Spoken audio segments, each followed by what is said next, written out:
Shalini, kan du introdusere deg hvem du er? Du driver jo noe som heter Inner Life Senteret her på Hamar. Ja, hvem er jeg? Jeg har jobbet med spirituell utvikling som veileder, coach, kursleder i nesten 40 år. Og nå de siste 8 årene så har jeg undervist i tantra. Jeg har drevet et kurssenter sammen med min mann i alle disse årene. Og påsken 2014 så hadde jeg et syn som gjorde at jeg begynte å forstå etter hvert at kanskje jeg burde fordype meg litt i hva tantra er. Da hadde jeg jo litt fordommer. Ja, nå begynner jeg å snakke om mye på en gang. Det er det som er litt dumt, for jeg skulle egentlig si noe om meg. Jeg er ikke så vant til å si så mye om meg. Da begynner vi på det.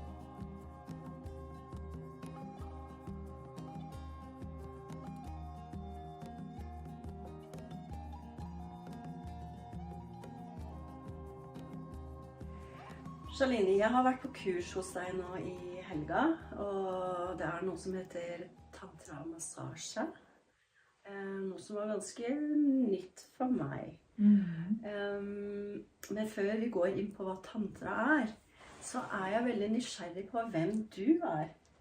Og da skal vi ikke snakke om hva du driver med, men hvis du skulle beskrive deg selv med 3 ord. Ja, da vil jeg vel si det at jeg har vært så heldig å undervise i spirituell utvikling i nå snart 40 år. Og det har jeg gjort sammen med min mann. Og har et veldig godt liv nettopp fordi at jeg har fått leve på kurssenter som jeg har skapt, eller vi har skapt sammen, og kunnet fordype meg i måter å leve på. Ikke vært så avhengig av å måtte tilfredsstille forventningene der ute, men har faktisk fått muligheten til å skape et miljø rundt senteret vårt og delt inspirasjon og glede rundt det å leve ut fra oss selv. Og ja, det er meg, tror jeg egentlig. Hvordan startet din spirituelle reise? Den startet rett og slett med at jeg holdt et foredrag om Maya-indianerne i Sandvika kino vestibyle. Jeg hadde en utstilling der, og så kommer det en mann opp til meg og begynner å snakke med meg, og da kjenner jeg en stemme som sier inni meg, dette er mannen i ditt liv. Det var Øyvind, men han forsvant med en gang. Før jeg fikk sukk for meg, så var han borte, så jeg ante jo ikke hvem han var en gang. Så jeg gikk rundt og spurte alle jeg møtte, i 3 måneder, kjenner du en høy mann med rødt krøllete hår? Men jeg fant han til slutt på et annet foredrag. Og så da viste det seg at han jobbet med intuitiv massasje, og gikk da hos en klarsynt lærer i Danmark som het Bob Moore. Så vi ble sammen, og Bob mente jo da at ja, men da må jo du også være med på kurs. Og når jeg da først hadde vært med på et kurs hos han, så var jeg helt, altså det var som jeg bare gjenkjente alt han snakket om energi og dybdepsykologi og så gradvis i løpet av et års tid så sluttet jeg faktisk med studiene mine og bare begynte å fordype meg i dette. Så det har jeg holdt på med siden. Hva var det du studerte da? Da holdt jeg på med, ja da var jeg akkurat ferdig med kriminologi, men også hadde jeg vært i Guatemala og studert Maya-indianerne, fordi jeg hadde da skulle over på magistergraden, men det rakk jeg da aldri, for da kom Bob og Øyvind i veien, heldigvis. Ja, spiritualitet, det er jeg også personlig så ekstremt opptatt av. Og jeg har skjønt at det er så utrolig mange meninger om hva spiritualitet er. Ja. Og jeg tenker, hva er spiritualitet for deg da? Ja, da jeg traff Bob, så ville jeg vel egentlig kanskje si at jeg var mer ateist enn jeg var noe annet i hvert fall. Så det jeg gjenkjente hos ham, var jo nettopp mer dette at han lærte oss å bli kjent med at det finnes en mer subtil virkelighet i oss og rundt oss. Og dette med å klare intuitivt å ta imot denne energien, begynne å følge dette indre i oss. Så for meg er vel egentlig spiritualitet det å følge vårt eget, lære å følge vårt eget indre. Ikke så mye det tillærte, alle forventningene vi får utenfra. Så for meg hadde det veldig lite med religion og sånn å gjøre. Jeg var vel egentlig ganske motstander allerede da mot alt dette som kirken og egentlig de patriarkalske religionene påfører oss av skam over seksualitet og sånne ting. Men jeg tror nok at med det at jeg kom inn på tantra for 8 år siden og begynte å fordype meg i det og undervise i det, så må jeg nok si at det kanskje først da jeg virkelig blitt glad i ordet spiritualitet. Fordi jeg møtte så mye innenfor alternativet, denne higen opp mot det guddommelige, og man skulle bli klarsynt, og man skulle bli spesiell, og det har jeg da aldri likt så veldig godt. Mens i tantra så var det som om, ok, vi har et lys i oss, vi har en sjel i oss, en spiritualitet, en åndskraft, men den skal ned i oss, den skal gjennom oss, den skal ut gjennom hendene våre, den skal ut i verden, den skal ut blant menneskene, den skal utvikle seg gjennom nytelse, skjønnhet, sanselighet, ikke sant? Da fikk livet her på jorden komme med på en helt annen måte. Det var den som på en måte ble hellig, den ble spirituell. Og det synes jeg det manglet veldig mye i mye av de alternative miljøene, i gamle dager i hvert fall. Så det du sier egentlig, spiritualitet handler om å bruke sitt liv i nåværende kropp på best mulig måte? Ja, bringe sin spirit rett og slett inn i kroppen, inn i verden. Og det som jeg synes som nok gjorde at jeg hadde mye motstand mot religion, var jo nettopp fordi jeg opplever at både jødedom, kristendom og islam setter på en måte Gud, mann over kvinnen, intellekt over intuisjon, og dermed så undertrykker på en måte denne evnen til å se hvor hellig, fantastisk, hel, hvis du vil kalle det, spesiell denne jorden og livet på jorden. Jeg opplever at det blir så nedvurdert. Men spiritualitet for meg blir jo egentlig da å bringe livet på jorden og dette sjelelyset vi har med oss til å møtes, rett og slett. Møtepunktet mellom det fysiske og åndskraften, det kan du også kalle det. For de som ikke tror på sjel, da, hvordan vil du beskrive sjelen? Nei, du har jo en sjel, uansett om du vil. Så bør vi ikke tro på den, bare at i vår kultur kaller vi det syke. Ikke sant? Og fordi syke da i vår kultur det blitt så mye problemer, vi har så mye problemer, vi har så mye smerte, indre smerte, fordi det så mye av mennesker som vår religion ikke har fremhevet, som vi faktisk undertrykker. Men syke betyr egentlig sjel. Det det greske ordet for sjel. Men det som gjør at for oss sjel, når vi hører ordet sjel, så tenker vi det noe sånn spesielt og rart der ute. Men det jo for meg, og slik vi definerer det i tantra, så det egentlig rett og slett en dublett av oss selv, som befinner seg på et litt mer subtilt nivå, og som derfor kan du si en litt mer utvidet bevissthet av oss selv. Så sjel og bevissthet det samme? Det det du tenker? I tantra så faktisk sjel og bevissthet det samme. Okay. Ja, en utvidet bevissthet om oss selv. Og når du inn på tantra nå, så det veldig fint om du kunne introdusere hva tantra for det veldig mange som ikke vet hva tantra egentlig. Ja. Jeg tror fortsatt i Norge nå, så tenker nok de fleste tantra, ikke det en eller annen form for sex? Og grunnen til at det blitt assosiert til det, og til dels også forstått som det jo fordi man i tantra så ser man at vi mennesker har en livskraft som strømmer gjennom kroppen vår. Den kalles i tantra for seksuell, fordi den nettopp består av sikkert ord dere har hørt, yin, yang, altså både det yin, det mer innadvendte, yang, det mer utadvendte. Og dette samspillet mellom to krefter, som yin og yang det oppfatter man da, det bruker man ordet seksuell om. Og fordi man da hører dette ordet seksuell egentlig om alt der hvor to forskjelligheter eller to motsatte krefter møtes, eller man skaper et møte, som for eksempel møte mellom himmel og jord, da kan vi også si, så det seksuelt. Og når man da har sett dette ordet seksuell, så tenker man, det handler om sex, det handler om sex. Men i tantra så egentlig det seksuelle en livskraft. Selve, kan vi si, en oppstrømning av energi i kroppen som kan brukes seksuelt, men den kan brukes kreativt, den kan brukes til å åpne hjertet, Den kan brukes til å åpne intuisjon, åpne bevisstheten vår. Så tantra, hvis jeg skulle forklare veldig enkelt hva tantra så vil jeg si at det kunnskapen og kunsten og få denne livskraften, styrke denne livskraften i oss på en spesiell måte, som gjør at den kan få stige opp i kroppen vår, altså at vi ikke bare bruker den seksuelt, også til en utløsning og orgasme, og på en måte slipper energien der, men at den også kan bringes mer opp i kroppen, mot hjertet, mot de mer øvre chakraene, intuisjonen, nettopp for å utvide bevisstheten om oss selv. Men jeg vil jo også si at det kanskje ikke så rart at noen også forbinder det med sex, fordi at det så mange vestlige lærere som da nettopp underviser mye sex, fordi de tror at tantra bare handler om det. Men tantra handler jo også i veldig stor grad om det å venne oss til intimitet.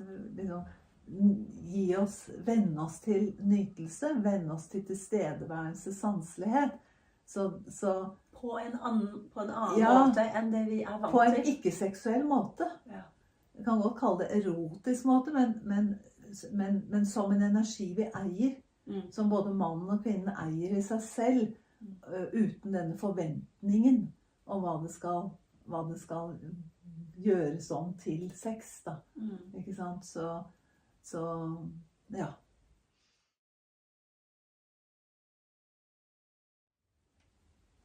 Hvordan kan tantra brukes i hverdagen for å øke bevisstheten? Ja.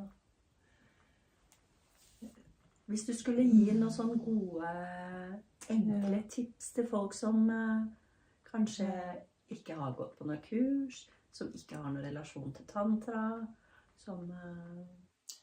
Da vil jeg vel si at når det gjelder tantra, så første trinn å bli nysgjerrig på hva tantra Og jeg tror nok man faktisk må gå på kurs for å lære noe om det. Dette en tradisjon som kommer fra både tibetansk og indisk kloster, tempel, ikke sant? Det en motreaksjon på når patriarkatet begynte å utvikle seg innen hinduismen, og hvor man da rett og slett reiste opp i fjellene og praktiserte denne mer feminine måten å forholde seg til det spirituelle på, nemlig det å forbinde til jorden. Mens i hinduismen da så begynte man jo mer å hige opp mot det guddommelige, seksualiteten ble satt ned på presteskapet, fikk makten, etc. Så når vi da skal forholde oss her i Vesten til tantra, så det så forskjellig. Det en tankegang som så forskjellig. Så jeg tenker at forskjellig fra vår vestlige, eller ja, egentlig levemåte. Ja, det gjelder både innenfor jødedom, kristendom og islam egentlig. Og kanskje den største parten av verden i dag jo blitt veldig det jeg kaller patriarkalsk, altså dette med at man setter dette guddommelige over og nedvurderer mennesket, og nedvurderer jorden, ikke sant? Så vi tråkker på jorden, vi utnytter jorden fordi vi har en tanke om at mennesket viktigere enn jorden, for eksempel. Mens i tantra sidestiller man alt. Man sidestiller det guddommelige. Man sier at det guddommelige og det menneskelige bare to sider av samme sak. Ikke sant? Så du sidestiller det, du sidestiller mennesket og jorden, du sidestiller intellekt og intuisjon. Mens hos oss setter vi det over og under hverandre. Og det å få erfare da, hva det vil si å begynne å sette ting polært, som vi kaller det, eller likestille det, da må man inn i en erfaring. Og det der jeg bruker tantramassasjen, fordi tantramassasjen en intim, nær måte å lære å være sammen på, som ikke seksuell. Men da får man nettopp litt av denne, det tror jeg du har opplevd på kurset nå, denne likeverdigheten mellom menneskene. Vi så forskjellige, som mann og kvinne vi så forskjellige, men så blir vi nysgjerrige på forskjelligheten, og så skaper vi kontakt, og nære og åpne for hverandre på en helt annen måte enn den lukkede måten vi har mye i kulturen vår. Fordi vi redde for hverandre, fordi det alltid noen som bedre enn oss, det alltid noen som flinkere enn oss. Vi burde vært bedre, vi burde vært flinkere. Av hele denne tankegangen får oss til å lukke oss selv inne. Og så klarer vi ikke å skape den naturlige, kjærlige bølgen mellom oss mennesker. Fordi vi har så mye fordommer, både for oss selv og andre. Så det vil jeg si. Men veldig mange vil jo si at de er ganske åpne. Altså jeg tenker på her i Vesten så har man jo veldig sånn åpen seksualitet. Ja. Så jeg tenker når noen hører dette her, så tenker de, men hva er dette? Fordi vi er jo så åpne. Ja. Og da har jeg lyst til å si at den frigjøringen, jeg er jo den generasjonen som frigjorde seksualiteten. Men den seksualiteten vi har i vår kultur, den er jo ganske spesielt kvinneundertrykkende, men jeg synes faktisk også at den setter ekstremt press på menn. Den er egentlig ikke naturlig annet enn kanskje de gangene vi skal lage barn. Mens tantra kommer inn da med en helt annen form for seksualitet som er basert på omsorg, tid, rom, trygghet, ikke forventning, ikke noe press på orgasme.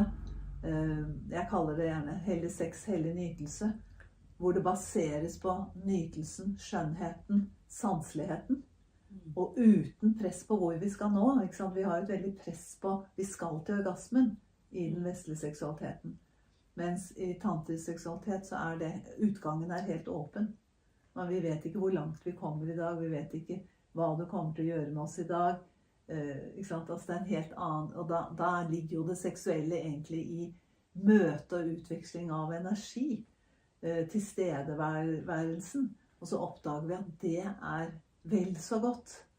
Og så kjenner vi også, så har vi jo dette med å bygge opp det vi kaller denne livskraften, selve livskraften og seksuelle energistrømmen i kroppen, som også gjør at vi får denne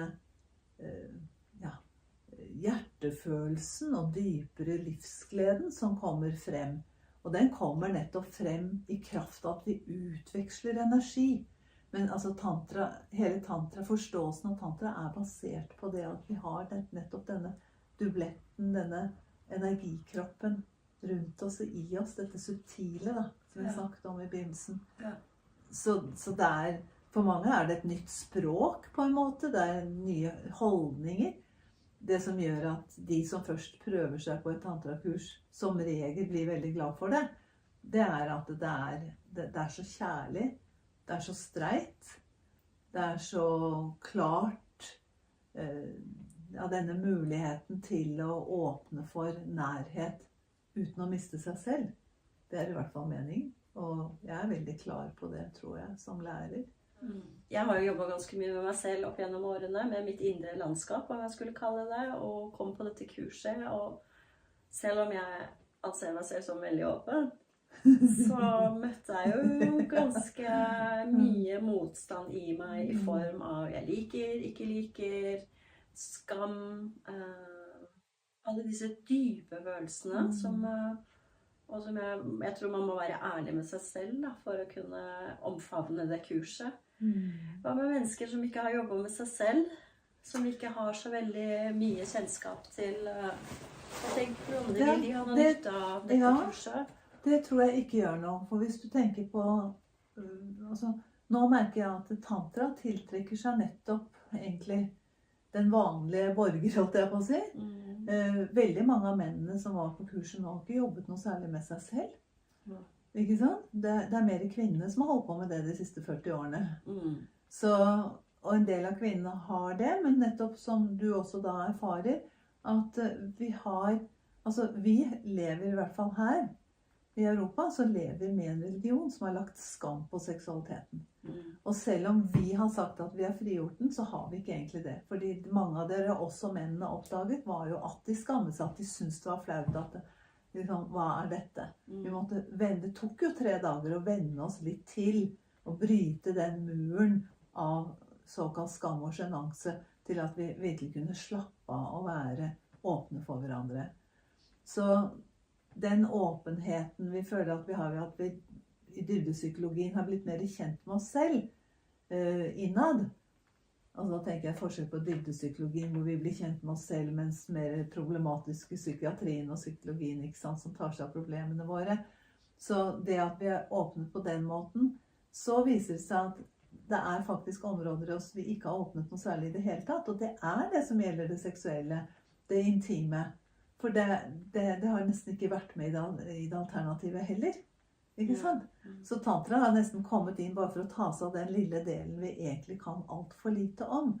Og så tantra samtidig veldig praktisk da, fordi det nettopp går på at redskapene å åpne mer for skjønnhet, åpne mer for det sanselige, åpne mer for intimitet, og igjen da vil jeg si intimitet som handler om å være nær meg selv, og våge å være nær meg selv når jeg sammen med deg, og nettopp da i det oppdage at vi kan berøre hverandre, åpne hverandre faktisk. Men det jobbes veldig mye med energi i tantra. Det egentlig det handler om, så skjønte jeg nå. At du kan si, de menneskene som en gang i tiden skrev dette ned, for tantra jo tatt ut av de vediske skriftene, som 2-3 000 år gamle. Men de menneskene som skrev ned denne kunnskapen den gangen, de så energi. De så auraen. Ikke sant? De så hvordan energistrømmer virket, hvordan chakraene virket, og skrev dette ned. Og så kan du si at tantra på en måte å bringe sammen en bit av hele denne hinduistiske kunnskapen. Og som handler om å ta vare på den delen av mennesket som nettopp i stand til å bringe åndskraften, eller the spirit, som vi kan kalle det, sjelen, og vi bruker litt forskjellige navn, bringe dette inn i livet på en vakker måte. Så tantra vil jeg si en hyllest til jorden, det en hyllest til kroppen, det en hyllest til seksualiteten, altså alt det som egentlig vår religion har lagt skam på. Kommer da tantra og sier, ja, men din sanne natur kjærlighetens vesen, mens da kirken har sagt din sanne natur å være syndig. Ikke sant? Så, og det gjør jo for så vidt jødedommen og islam også. Det så mye forbudt, og det så mye skam, og så mye undertrykkelse av... Forferdelig mye undertrykkelse. Så tantra en praktisk spiritualitet. Det en praktisk spiritualitet som rett og slett igjen, som jeg sa, sier at menneskets sanne vesen kjærlighet, og derfor kan vi også finne det i oss selv, men vi må bruke, også, som jeg igjen sa, det så vakkert fordi da skal vi ikke inn i terapi, da skal vi ikke begynne å jobbe med alle skyggesidene våre, alle sårene våre, etc. Rett og slett vi blir bedt om å ta tak i det som har vært så undertrykt i kulturen vår. Nemlig da intimiteten, sanseligheten, skjønnheten og åpenheten i oss selv. Ja, og så merker vi at det påvirker vår energi og livskraft. Men så lærer vi å meditere, ikke sant, på forskjellige energipunkter og energistrømmer i kroppen for å intensivere, kan vi si, denne seksuelle energien da, som har vært så undertrykt. Kan du gi noen sånne enkle øvelser for folk som de kan begynne med, som kan bare begynne å pirre den delen hos dem, sånn at de kan... det mulighet for det, eller det man må... Nei, jeg synes ikke det lett. Nei. Egentlig så har det vært en tradisjon i tantra bestandig at det går fra lærer til elev. Det handler egentlig om samspillet mellom to mennesker, lærer, elev, men også to elever som jobber sammen, mann og kvinne som jobber sammen, fordi det tantra oppstår egentlig i utvekslingen av energi mellom to mennesker. Så det sånn som til og med læreren min, Bob Moore, han ville ikke skrive noen bok om det. Jeg skriver en bok om dette nå, men det rett og slett for å prøve å forklare en vei for vestlige mennesker inn i tantra. Men jeg bruker ikke så mye øvelser, for det tror jeg faktisk man må komme og lære, for man må erfare det.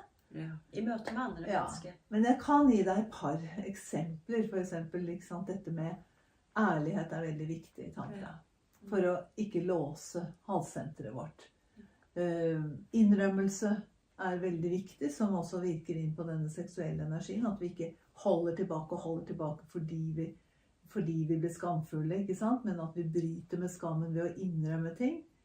Så det jo selvfølgelig en del slike mentale øvelser man kan gjøre, men det må settes i en sammenheng med, ikke sant, det du har lært på dette kurset jo, ikke sant, det å gi en fantastisk spesiell massasje til kroppen som åpner sirkulasjonen i deg. Og jeg tror man må lære tantra, man kan lære en del mentale øvelser, men man må få det sammen med samspillet med andre og samspillet til kroppen. Fordi du snakket i går om at i tantras relasjoner det viktigste læremiddelet man har. Ja. Jeg vil si at hvis man skulle oppsummere, så vil jeg vel si at tantra egentlig sier at mennesket så vesviktig. Ikke sant? At man gir jo, mennesket også hellig. Menneskelivet i hvert fall hellig. Og at nettopp det i samspill, altså når jeg lar meg påvirke av deg, og du påvirker av meg, så skjer det noe i meg. Hvis jeg bare går for meg selv, ikke sant, så forblir jeg meg. Men når jeg sammen med deg, så får jeg ta del i din energi. Og det vekker noe i meg, og omvendt. Og da forandres jeg egentlig. Og hvis jeg virkelig tar det inn, hvis jeg tillater meg å bli berørt av det, så skjer det enda mer i meg. Så her det på en måte, tantra jo kunsten å leve sjel til sjel. Og ikke dømme, har jeg skjønt også. Og ikke dømme. Ja, ikke dømme, ikke fornekte. Ja. Ikke si at Ikke skulle dømme seg ikke selv, vært sånn, ikke sant? Ikke dømme andre. Ja. Vi kan ikke si det skulle ikke, jeg skulle ikke vært sånn. Altså, i tantra så du helt perfekt akkurat med den kroppen, med de genene, med det utseendet, med de ferdighetene, med de kvalitetene. Fordi du har en intensjon om å være her på jorden nå. Og nettopp slik du utstyrt det som får deg til å gjøre valg i livet, som gjør at du nettopp får erfart det du skal, eller vil. Og hvis vi da begynner sånn som vår kultur har lært oss å tenke at jeg ikke bra nok, jeg burde vært en ener, og jeg skulle ha gjort dette bedre, ja, så skyver vi på en måte livskraften vår ned. Hver gang vi fornekter noe ved oss selv eller andre, skyver vi livskraften ned. I stedet for å si alt som meg egentlig gaver. Jeg har ikke kanskje forstått det helt, men det faktisk det. Og går ut i verden med den åpenheten. Jeg tror veldig mye av psykisk lidelse at vi lærer å fornekte oss selv.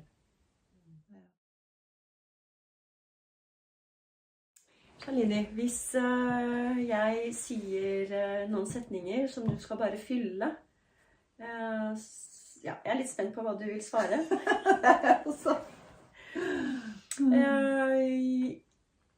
Det jeg ville ha gjort på min siste dag på jorda, ville ha vært prikk, prikk, prikk. Hva ville det ha vært? Det jeg ville gjort som min siste dag på jorden, da tror jeg faktisk jeg hadde i hvert fall takket min kjære Øyvind for hele det livet vi har hatt sammen. Og så tror jeg ville kysset jorden. Jeg tror jeg ville lagt meg ned og kysset jorden. Og takket jorden for alt det hun har gitt. Og gitt meg muligheten til å leve et liv i en kropp. Det ville jeg gjort. Gud for meg prikk, prikk, prikk. Ja. Gud for meg, det jo spesielt fordi at i 84 så opplevde jeg å ha en kundalini-reisning. Hvor jeg ble brakt opp gjennom denne mørke, svarte tunnelen vi kaller Sushma-kanalen. Og når jeg ble trukket opp gjennom den, og så opplever jeg meg selv ligge nærmest rett ut og fyker gjennom, jeg vet ikke om det var universet eller hvor jeg ble beveget, og så ser jeg et lyspunkt foran meg som bare utvider seg, og så plutselig jeg kastet inn i et enormt lys med en enorm kjærlighet. Og når jeg kom tilbake fra den opplevelsen, jeg var på kurs hos Bob, så han satt foran meg og så på meg dette. Jeg satt ved siden av meg. Men når jeg kom tilbake, så spør Bob, hvor har du vært? Og så sier jeg har vært hos Gud. Jeg opplevde jo å være hos Gud. Og det var ganske rart, fordi at jeg var jo ikke, som jeg sa i sted, jeg har vært ganske kritisk til religioner og Gud i det hele tatt. Men jeg kunne ikke beskrive det sånn, at det var i hvert fall det som var det spontane svaret mitt. Men da vil jeg jo si at Gud all den kjærligheten vi har i vår sjelelige essens. Jeg tror nok det jeg kalte Gud, egentlig denne enorme lysintensiteten og kjærligheten som alle mennesker har i sin essens. Det tror jeg finnes i alle mennesker. Og at Finnes det i dyr også? Ja, det gjør det nok, men det noe spesielt med mennesket, og det at vi har fått dette veldig intellektet, som blir en veldig sterk polaritet til det sjelelige.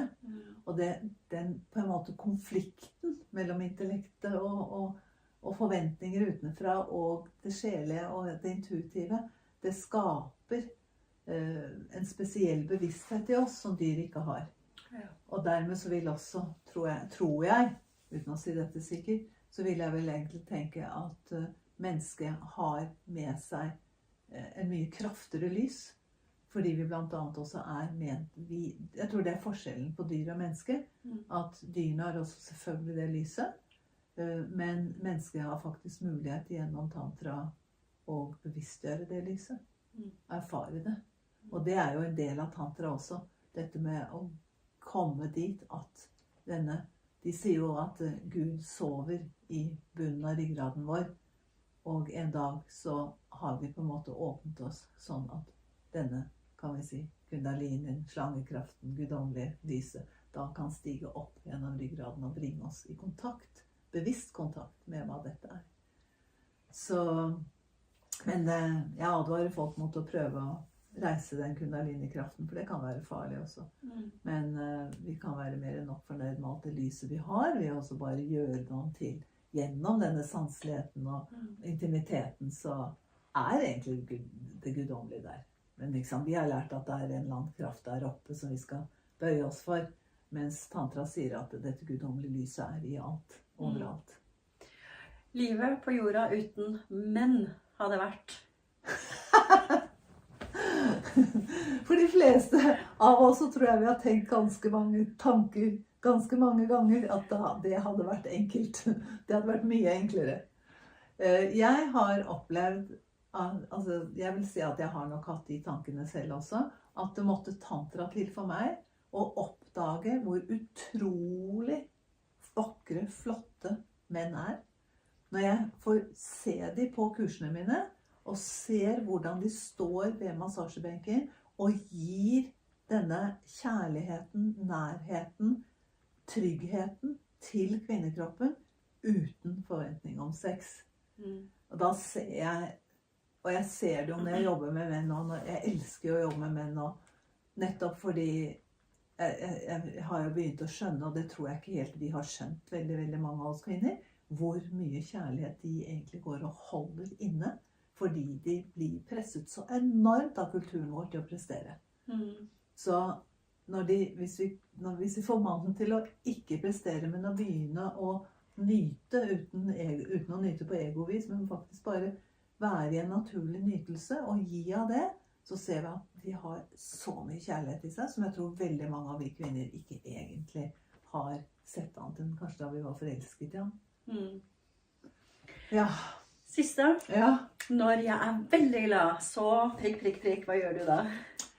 Når jeg veldig glad, da blir jeg lett innadvendt. Det sant? Ja, da blir jeg lett innadvendt. Og det tror jeg får det ikke ut der. Da blir jeg så takknemlig for hvor vakkert jeg egentlig synes at livet da. Og menneskene og det som gjør meg mest glad, det jo egentlig å være sammen med dere på den måten som vi har vært på kurs. Var du veldig glad på avslutningen av kurset i dag? For da var du veldig innover. Du satt og mediterte. Ja, da hadde jeg også litt praktisk å tenke på. Okay. Men og jeg var veldig glad i går, for eksempel når dere begynte å spørre så mye. Og menn også ble så nysgjerrig på dette med energi og ville forstå, og jeg kunne få lov til å forklare litt. Da var jeg veldig glad i at jeg hadde så masse energi som bare det. Og så ble jeg innadvendt. Og den innadvendtheten, den føles som takknemlighet da, på en eller annen måte. Jeg tror det har litt med dette kysset som det siste jeg ville gjort også. Jeg kjenner meg veldig takknemlig. Tusen takk. Takk skal du ha. Mm. Ja.